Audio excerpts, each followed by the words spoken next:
They say those who don't learn from history are doomed to repeat it, and it seems Bitcoin is no exception. Yep, September has typically been a month to forget for the crypto markets, and so far it seems the trend has continued intact. It's all looking like a pretty typical end to quarter three. Flash crashes, panic and fear, China banning Bitcoin for the millionth time. But the market is holding its nerve. Why? Because if history is set to rhyme, as many believe it will, then these could be the last moments of quiet for a pretty insane storm. The launch pad for a Q4 of truly epic proportions. So buckle up and let's get it. Welcome to BitBoy Crypto, home of the Bit Squad, the largest and greatest crypto community in all the interwebs. My name is Ben. Every day on this channel, I show you how to make money in crypto. If you like money in crypto, be sure to hit that subscribe button. In this video, we look at why Bitcoin is still going strong. Bitcoin is the Kenny of crypto. Poor Kenny. He's been chopped in half, crushed by a falling satellite, eaten alive by Ozzy Osbourne. But like Bitcoin, this kid's made of steely stuff. He bounces back every time. And guess what? It's not even my analogy. This is coming from none other than the head of asset management firm Counterpoint, subsidiary at Morgan Stanley, who clearly spends too much time watching cartoons and not looking after his clients. But anyway, Bitcoin's taken a beating this month, crashing down from above 50K to find some solid support in the low 40s. Support that suggests both retail investors and institutions have been buying the dip with every chance they get. But don't just take my word for it. The on-chain metrics say it all. Smart money is moving Bitcoin off the exchanges and into cold storage, something they tend not to do unless they're confident of a Kenny-like revival. It's what they call smart money. They're smart. Like this guy, the lead on-chain analyst at Glassnode, points out that long-term hodlers now are at an all-time high, while exchange reserves are bottoming out. Hodlers have withstood a ton of FUD for months, and this is what they're saying. We're not selling. We're not selling. I hate maxis. So let me rephrase that. They're not selling yet. They're buying. Just check out this data from CoinShares, which shows Bitcoin is leading the charge with investors piling in, despite the China doom and gloom. Why? Because they don't see it as a threat. They see it as a great opportunity. That's now 6 straight weeks of positive inflows of cash into digital AUMs, assets under management. The liquid supply is at an all-time high. They're not selling because they're hodling out for something bigger. The kind of parabolic run we've not yet seen this cycle. And there's also more talk of China cracking down on crypto. If you're new here, just understand that China banning crypto happens every 6 months. Some of us old timers are kind of fed up of hearing about it, but let me break down what's happening and why you shouldn't be worried. The crackdown began back in 2009 when they implemented a ban on digital currencies. Now, this wasn't about Bitcoin at all. It was super early days for crypto. This was actually more due to virtual currencies circulating in video games.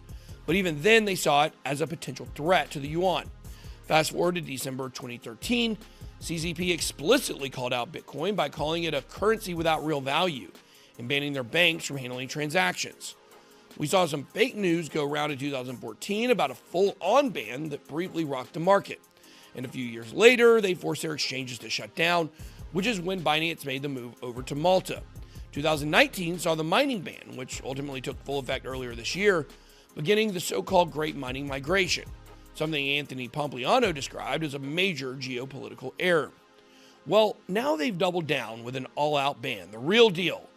And for those who don't speak fluent Mandarin, allow me to translate. Crypto is finito, illegal, done.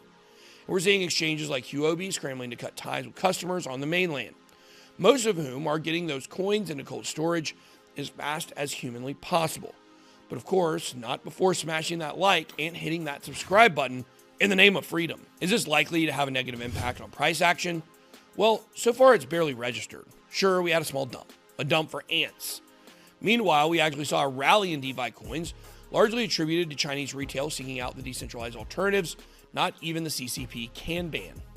This is what crypto is all about, folks. Economic freedom, financial sovereignty, self-custody of our assets. China can ban the centralized exchanges. They can ban transactions.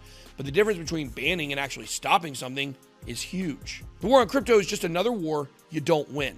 It is by definition unstoppable by overbearing governments so long as there's internet, and is the very reason Satoshi invented it in the first place. Bitcoin has moved up and right ever since 2009 in spite of many so-called bans from China. It certainly isn't about to stop now. Meanwhile, we've also had some hugely bullish news for Bitcoin this week. While one of the most powerful countries on earth is trying to stomp it out, one of the most powerful companies in the world is going all in. Yes, I'm talking about the integration of the Bitcoin tipping service on Twitter. And in its own low-key way, it's a big deal. You gotta hand it to Jack Dorsey. The dude's not playing around. Just look at him. He used to look like this. Now he looks like this. And say he doesn't think there's anything more important in his lifetime to work on. True to his word, Twitter will now allow users to tip content creators in Bitcoin thanks to the Strike Network, brainchild of the other Jack Mallers. A man so bullish on Bitcoin, he literally sold everything in his house to buy the dip. So in terms of adoption and onboarding content creators to crypto, the significance of this move can't be understated. And plans for other features like wallet integration and NFT authentication are set to be coming soon. Best yet, in line with his hippie credentials, Jack and Twitter won't be taking a dime in commission. We've already seen major names like Diplo leading the way. But you want to know something really cool? Because I've got some huge news about an actual major celebrity preparing to accept Bitcoin tips. And this one could be a real game changer. Anyway, Jack's influence isn't solely limited to Twitter. In fact, it's his payment company, Square, who are likely to have the biggest impact on crypto. We already know they're building a DeFi platform along with big hitters dedicated to Bitcoin.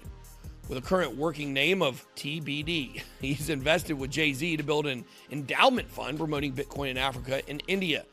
And he's made moves into mining. And look, like him or loathe him, we need people like Jack in the space. People whose commitment go beyond making a quick buck. He's an idealist. He's a billionaire. He's not in it for the gains. And it's not just about the tech. He genuinely believes in Bitcoin, and unfortunately for now, exclusively Bitcoin, as a transformative technology capable of bringing about world peace. People like Max Kaiser say the same thing, but he just shouts at people and posts mean tweets and wears shorts. Michael Saylor says it while accumulating even more Bitcoin and posting inspirational quotes. Meanwhile, Jack's building affordable hardware wallets, investing millions into renewable mining. Sometimes we need powerful people like him to focus on. Why? Because the ESG narrative is fundamental to Bitcoin's success, and as much as the mainstream media likes to misrepresent the facts on it, there's no denying it's all our interests. From miners to retail investors for cheap and available renewables to secure the network. Miners flock to the cheapest energy, which tends to be sustainable. There just isn't enough of it to go around. Plus, there's intermittency issues, the storage problem, a whole set of cost-benefit trade-offs and incentives. The ESG market is a $2 billion industry, and mining wants to be on the cheaper side of the curve. Besides, it's the number one criticism from morons like the banking broad, Elizabeth Warren. It just makes sense to go green from every angle. And the good news is, some of the critics don't tell you, we already are. Mining fluctuates between being 40 to 70% sustainable. By comparison, the US grid is about 12 to 18% green, so it's already ahead of the game. It's just an easy target. There's already some super cool innovation happening using landfill waste and harnessing natural methane gas rather than flaring it. And now, the coolest yet, atomic Bitcoin. Yep, we've had volcanoes, now crypto's going nuclear. This recent article suggests that in light of the ESG FUD, mining companies are now partnering up with nuclear power plants in a symbiotically beneficial move, like the joint venture between Talon Energy Corp and mining company TeraWulf, who've started development on a facility the size of your football fields next to a Pennsylvania nuclear plant. And of course, the world's most handsome mayor, Mayor Suarez, is now trying to woo miners to nuclear facilities in Texas. It's a clear win for everyone. Clean, stable energy for the miners, and a viable business model for ailing nuclear facilities that can deliver serious hash power. Plus, it's awesome. I've said it before and I'll say it again. Don't get swept up in the FUD. Look at what's actually happening. Zoom out. Think we're on the way down? Kenny doesn't look ready to capitulate yet. He'll bounce back. He always does. But he also does die again, probably in time for Christmas. So don't forget to start planning an exit strategy or you'll be crying into your empty stockings. Q4 is all yours, Kenny. It's going to be a heck of a ride. That's all I got. Be blessed. BitBoy out.